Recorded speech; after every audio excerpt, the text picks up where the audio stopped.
Hello बच्चों, आज हम हिंदी व्याकरण में पाठ 12 क्रिया के विषय में जानकारी प्राप्त करेंगे। क्रिया किसे कहते हैं, वह ये कितने प्रकार की होती है, इसके बारे में पूर्ण रूप से और विस्तृत रूप से चर्चा करेंगे। बच्चों, क्रिया को जानने से पहले हमने आपको पूर्व अध्याय में बताया था कि क्रिया शब्द एक विकारी शब्द है। अब विकारी शब्द किसे कहते हैं, इसको भी एक बार फिर से जान लेते हैं। जो शब्द वाक्य में प्रयोग किए जाने पर व्याकरण के नियमों के कारण अपना रूप बदल लें, वो कौन से शब्द कहलाते हैं, विकारी शब्द कहलाते हैं। और हमने विकारी शब्दों को 4 भागों में विभक्त किया था, संज्ञा, सर्वनाम, विशेषण और क्रिया, जिसमें से हम संज्ञा, सर्वनाम और विशेषण के विषय में पूर्ण रूप से जानकारी प्राप्त कर चुके हैं। आज का अध्याय आपका कौन सा है, क्रिया। तो आज हम जानते हैं कि क्रिया कहते किसे हैं। शब्द के जिस रूप से किसी कार्य के करने या होने का या किसी घटना के घटित होने का बोध हो, उसे हम क्या कहते हैं, क्रिया कहते हैं। इसे हम उदाहरण से समझते हैं। जैसे कि यहाँ पर उदाहरण अंकित है, सुषमा खेल रही है, वे सब टीवी देख रहे हैं, मोहन साइकिल चला रहा है, लड़कियाँ नाच रही हैं। बच्चों, यहाँ पर जो उदाहरण दिए हुए हैं उसमें खेल रही है, देख रहे हैं, चला रहा है और नाच रही है आदि हमें किसके कार्य का बोध करवा रहे हैं कि सुषमा क्या कर रही है, खेल रही है, कोई कार्य कर रही है, अतः ये क्रिया है। इसी तरह से वे सब देख रहे हैं, क्या देख रहे हैं, टीवी देख रहे हैं, कर्म कर रहे हैं, टीवी देखने का कर्म कर रहे हैं, तो ये भी एक क्रिया है। इसी तरह से मोहन साइकिल चला रहा है और लड़कियां नाच रही हैं। बच्चों, आपको इस बारे में एक बात और समझानी ज़रूरी है कि क्रिया के वाक्यों की रचना 2 प्रकार के अंशों से होती है। पहला होता है जिसमें मुख्य क्रिया होती है और दूसरी होती है सहायक क्रिया। जैसे कि आप लोग इंग्लिश में भी हेल्पिंग वर्ब्स पढ़ते हो। कौन कौन सी हेल्पिंग वर्ब्स पढ़ते हो, इज़, आर, एम, ये कौन सी वर्ब्स होती हैं, आपकी हेल्पिंग वर्ब्स होती हैं।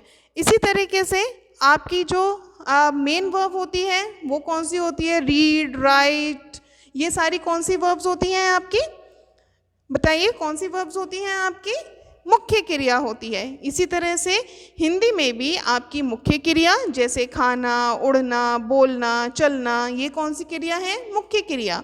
और इसकी सहायक क्रिया जिसे हम क्या कहते हैं, हेल्पिंग वर्ब्स कहते हैं, वो कौन कौन सी हैं, रहे हैं, रही है, पाती है, पीती है, ये सारे जो वर्ब्स हैं वो कौन सी हैं, हेल्पिंग वर्ब्स होती हैं।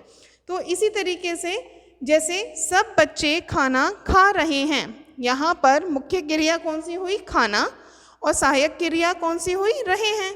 इसी तरह से चिड़िया आकाश में उड़ रही है, तो उड़ना क्या हुआ, मुख्य क्रिया, और सहायक क्रिया है रही है। राधा अंग्रेजी नहीं बोल पाती है, मुख्य क्रिया है बोल और सहायक क्रिया है पाती है। बच्चों, अब क्रिया के भेद को समझते हैं कि क्रिया के कितने भेद होते हैं। क्रिया के 2 भेद होते हैं, एक होता है संरचना के आधार पर और दूसरा होता है कर्म के आधार पर। सबसे पहले समझते हैं कि संरचना के आधार पर हम क्रिया को कितने भागों में विभक्त करते हैं। बच्चों, संरचना के आधार पर क्रिया को 5 भागों में विभक्त किया जाता है, सामान्य क्रिया, संयुक्त क्रिया, नाम धातु क्रिया, प्रेरणार्थक क्रिया और पूर्वकालिक क्रिया। अब हम इन सभी आधारों को एक एक करके समझेंगे। सबसे पहले है सामान्य क्रिया। सामान्य क्रिया मतलब सिंपल वर्ब किसे कहते हैं।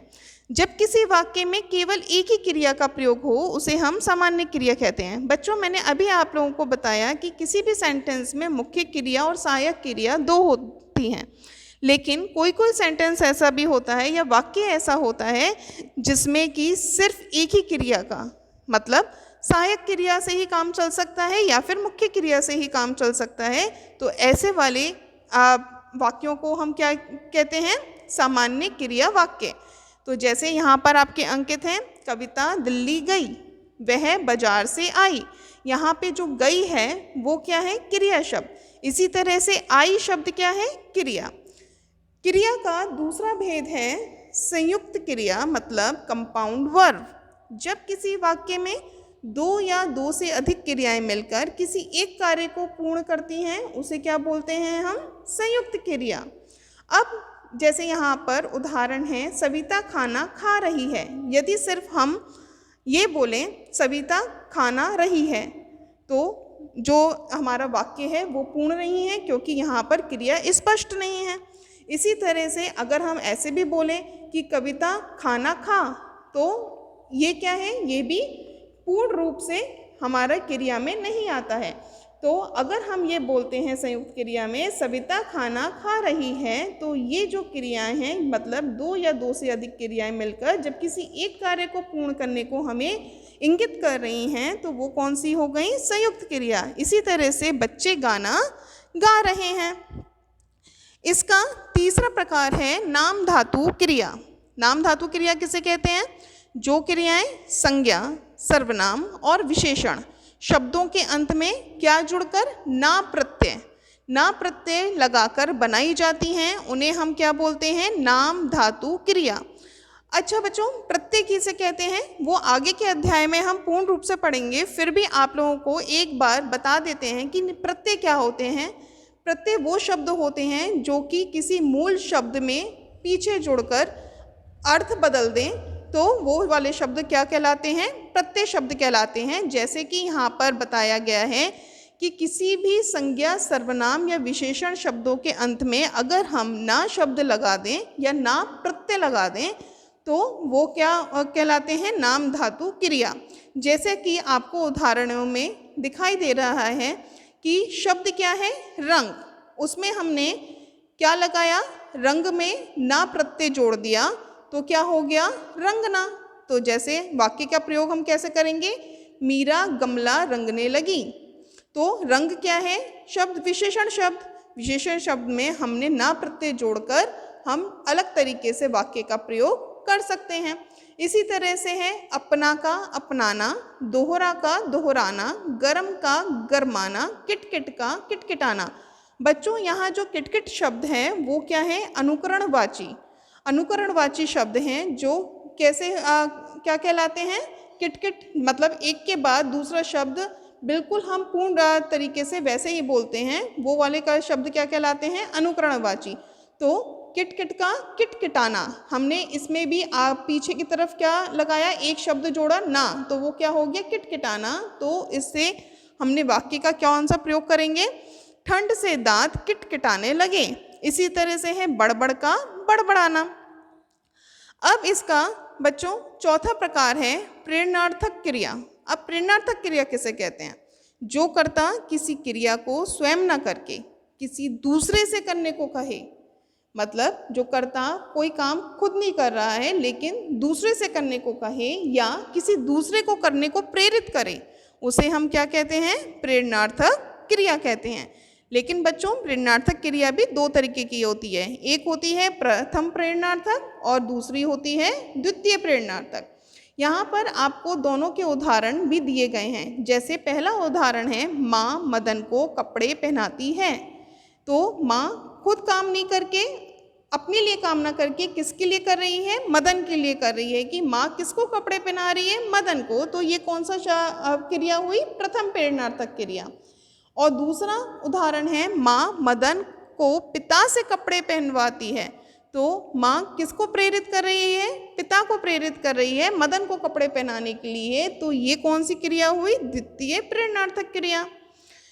इस तरह से बच्चों यहाँ पे नीचे जो आपके दिए गए हैं प्रेरणार्थक क्रियाओं के रूप दिए गए हैं। जैसे मूल क्रिया है आपकी पढ़ना, तो प्रथम प्रेरणार्थक क्रिया में हम कौन सा शब्द यूज़ करेंगे, पढ़ाना, और द्वितीय प्रेरणार्थक में पढ़वाना। इसी तरह से भागना का भगाना, भगवाना, मिलना मिलाना और मिलवाना, जीतना का जिताना, जितवाना, रोना रुलाना, रुलवाना, खाना खिलाना, खिलवाना।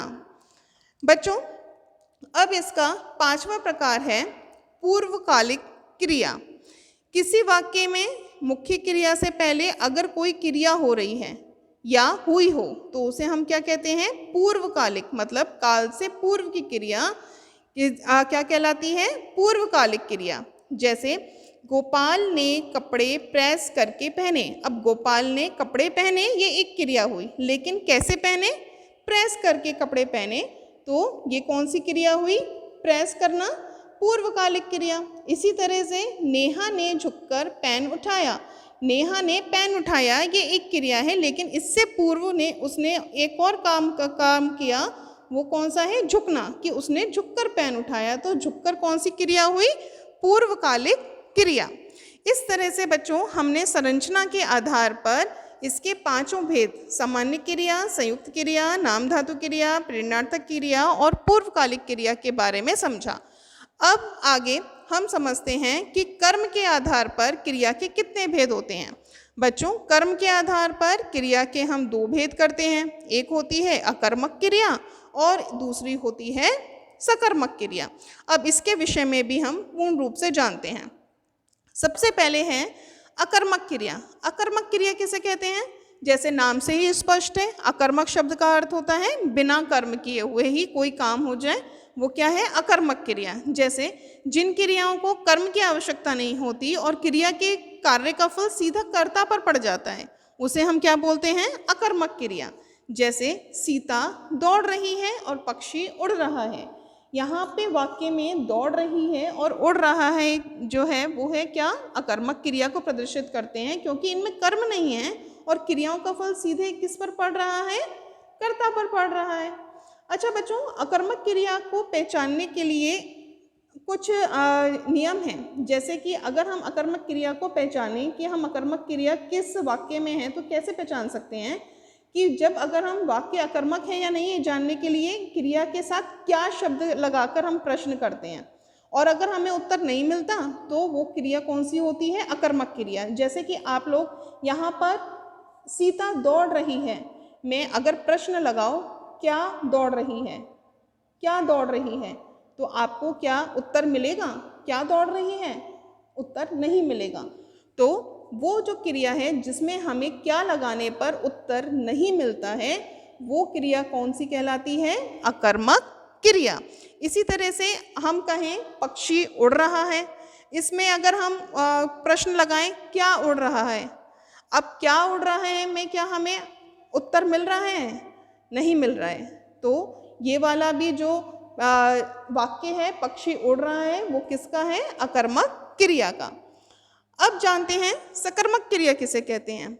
जिन कार्यों के साथ कर्म की आवश्यकता हो। सकर्मक मतलब कर्म के साथ जिस कार्य को करने की आवश्यकता हो, अर्थात बिना क्रिया के कार्य का फल कर्म पर नहीं पड़ता, पर पड़ता है कर्ता पर नहीं, उन्हें हम क्या बोलते हैं? सकर्मक क्रिया कहते हैं। जैसे कि यहाँ पर दो उदाहरण दिए गए हैं आपको। मदन पतंग उड़ा रहा है और माताजी खाना बना रही हैं। बच्चों, यहाँ वाक्यों में उड़ा रहा है और बना रही हैं क्रियाएं हैं, तथा कर्म पतंग व खाना है और उड़ रहा है क्रिया का फल है, और कर्म पतंग पर पड़ रहा है तथा बना रही है क्रिया का फल है, कर्म खाने पर पड़ रहा है, अतः यहाँ क्या हुआ? सकर्मक क्रिया हुई। अब सकर्मक क्रिया को कैसे पहचानेंगे? जैसे कि हमने अकर्मक क्रिया के लिए कहा था आपसे कि अगर आप इसमें क्या प्रश्न का उत्तर लगाएं, क्या प्रश्न करें और उत्तर नहीं मिलता तो वो क्रिया अकर्मक होती है। तो सकर्मक क्रिया को हम कैसे पहचानते हैं? कि ये जानने के लिए क्रिया से पहले क्या शब्द लगाकर प्रश्न करें और उत्तर मिल जाए, उसे हम क्या बोलते हैं? सकर्मक क्रिया। जैसे मदन पतंग उड़ा रहा है, इसमें अगर हम प्रश्न क्या लगाएं कि मदन क्या उड़ा रहा है, तो आप लोगों को उत्तर मिल रहा है, क्या मिल रहा है? पतंग उड़ा रहा है। इसी तरह से माताजी खाना बना रही हैं, इसमें अगर हम क्या उत्तर लगाएं, जैसे माताजी क्या बना रही हैं, तो उत्तर हमें क्या मिला? खाना। तो कहने का तात्पर्य यह है कि जो सकर्मक क्रिया होती है उसमें प्रश्न लगाने पर यदि उत्तर मिल जाता है तो वो क्रिया सकर्मक होती है। बच्चों, सकर्मक क्रिया भी दो प्रकार की होती है। एक होती है एक कर्मक क्रिया और दूसरी होती है द्विकर्मक क्रिया। इसके बारे में भी जानते हैं कि एक कर्मक क्रिया किसे कहते हैं और द्विकर्मक क्रिया किसे कहते हैं। एक कर्मक, नाम से ही स्पष्ट हो रहा है कि जिन क्रियाओं में मात्र एक कर्म की आवश्यकता होती है उन्हें हम क्या कहते हैं? एक कर्मक क्रिया कहते हैं। जैसे सीता ने पुस्तकें खरीदी, राधा आम खाती है, वह बाजार जाता है। मतलब अकर्ता का सिर्फ एक कर्म हम लोगों को प्रदर्शित हो रहा है, वो क्रियाएं कौन सी कहलाती हैं? एक कर्मक क्रिया। इसी तरह से दूसरा प्रकार है इसका द्विकर्मक। द्वि का मतलब होता है दो, तो नाम से स्पष्ट हो रहा है जिन क्रियाओं में कार्य का फल दो कर्मों पर पड़ता है उन्हें हम क्या बोलते हैं? द्विकर्मक क्रिया कहते हैं। जैसे दीदी ने रवि को उत्तर बताया, श्याम ने बहन को पानी पिलाया। आप यहाँ देख रहे हो कि वाक्यों में क्या प्रश्न करने पर उत्तर क्रमशः क्या आएगा? उत्तर व रवि तथा बहन व पानी प्राप्त होंगे। वाक्यों में दो कर्म प्रयुक्त हुए हैं, इसलिए यहाँ क्या हुआ? द्विकर्मक क्रिया। इस तरह से बच्चों हमने यहाँ पर इस पाठ में क्या जाना? क्रिया किसे कहते हैं और क्रिया के कितने प्रकार होते हैं तथा हम इनको कैसे पहचान सकते हैं, इस बारे में हमने पूर्ण रूप से जानकारी प्राप्त की है। आप लोग भी इसे अच्छे से पढ़ें और समझें।